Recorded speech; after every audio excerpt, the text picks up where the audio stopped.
महाशिवरात्रि व्रत कथा। इस दिन भगवान शिव की पूजा के साथ महाशिवरात्रि व्रत की कथा भी पढ़नी चाहिए। चित्रभानु की कथा पढ़ने से आप भगवान शिव की महिमा और उनकी भक्ति के महत्व को समझ पाएंगे। भगवान शिव भोले हैं, वे आसानी से प्रसन्न होते हैं। वे सच्चे मन से जल अर्पित कर देने मात्र से ही प्रसन्न होकर अपने भक्तों के दुख दूर कर देते हैं और उनको शिवलोक में स्थान प्रदान करते हैं। महाशिवरात्रि का दिन उनको प्रसन्न करने का सबसे बड़ा अवसर है। इस दिन भगवान शिव की पूजा करें और महाशिवरात्रि व्रत की कथा पढ़ें। महाशिवरात्रि व्रत कथा। शिव पुराण के अनुसार एक समय में चित्रभानु नामक शिकारी शिकार करके अपने परिवार का पालन पोषण करता था।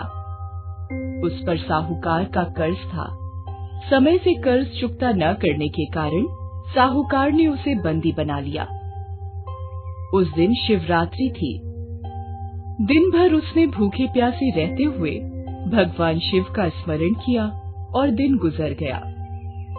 शाम को साहूकार ने उसे कर्ज चुकाने के लिए अलग से एक दिन का समय दिया और चित्रभानु को छोड़ दिया।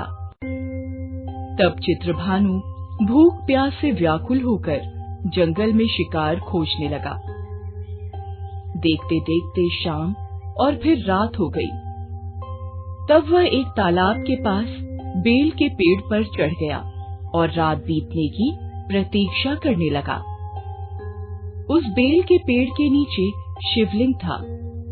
चित्रभानु अनजाने में बेलपत्र तोड़कर नीचे गिरा रहा था, जो शिवलिंग पर गिर रहे थे। इस प्रकार संयोगवश वह दिन भर भूखा प्यासा रहा, जिससे उसका व्रत हो गया और शिवलिंग पर बेलपत्र गिरने से उसकी शिव आराधना भी हो गई। रात बीतने पर एक गर्भिणी हिरनी तालाब किनारे पानी पीने आई। तब वह धनुष बाण से उसका शिकार करने के लिए तैयार हो गया। उस हिरनी ने चित्रभानु को देख लिया। उसने शिकारी से कहा कि वह गर्भवती है, जल्द ही प्रसव करेगी, कि तुम एक साथ 2 जीव हत्या करोगे, जो ठीक नहीं है। हिरनी ने शिकारी को वचन दिया कि वह बच्चे को जन्म देकर आएगी, तब शिकार कर लेना। इस पर शिकारी ने उसे जाने दिया। इस दौरान प्रत्यंचा चढ़ाने तथा ढीली करते समय कुछ बेलपत्र शिवलिंग पर गिरे। इससे प्रथम प्रहर की शिव पूजा हो गई। कुछ समय बाद एक और हिरनी वहां से जा रही थी। तब शिकारी खुश होकर उसके शिकार के लिए तैयार हो गया। तब हिरनी ने उससे निवेदन किया कि हे शिकारी, मैं थोड़ी देर पहले ऋतु से निवृत्त हुई हूँ, कामातुर विरहिणी हूँ, अपने प्रिय की खोज में भटक रही हूँ। मैं अपने पति से मिलकर शीघ्र ही तुम्हारे पास आ जाऊंगी। तब शिकारी ने उसे जाने दिया।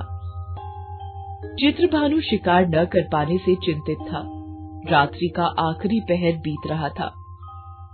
इस बार भी कुछ बेलपत्र टूटकर शिवलिंग पर गिरे, जिससे दूसरे प्रहर की भी पूजा हो गई। तभी एक दूसरी हिरनी बच्चों के साथ वहां से जा रही थी। तब चित्रभानु ने उसका शिकार करने का निर्णय लिया। तब हिरनी ने उससे कहा, हे शिकारी, मैं इन बच्चों को इनके पिता के हवाले करके लौट आऊंगी। इस समय मुझे मत मारो। इस पर शिकारी ने कहा कि वह मूर्ख नहीं है। इससे पहले अपने 2 शिकार छोड़ चुका है।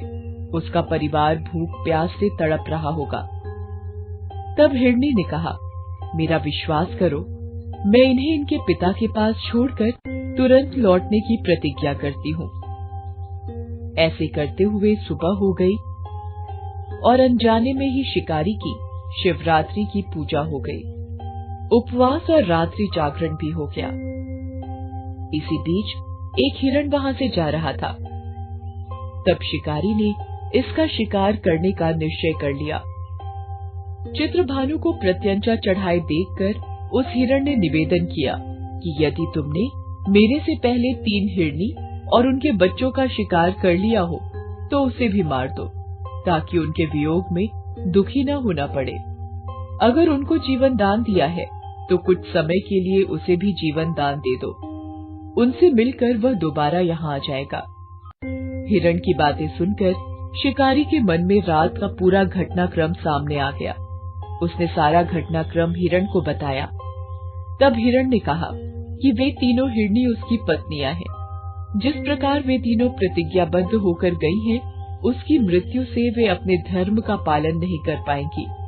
जिस प्रकार तुमने उन पर विश्वास करके उन्हें जाने दिया, वैसे ही उसे भी जाने दो। वह अपने परिवार के साथ जल्द ही यहाँ उपस्थित हो जाएगा। चित्रभानु ने उसे भी जाने दिया।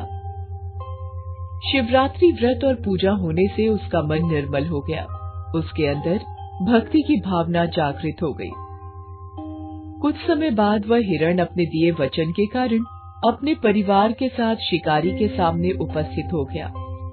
उन जीवों की सत्यता, सात्विकता एवं प्रेम भावना को देखकर चित्रभानु को आत्मग्लानि हुई। उसने हिरण परिवार को जीवन दान दे दिया। अनजाने में ही सही, शिवरात्रि का व्रत करने से चित्रभानु को मोक्ष मिला।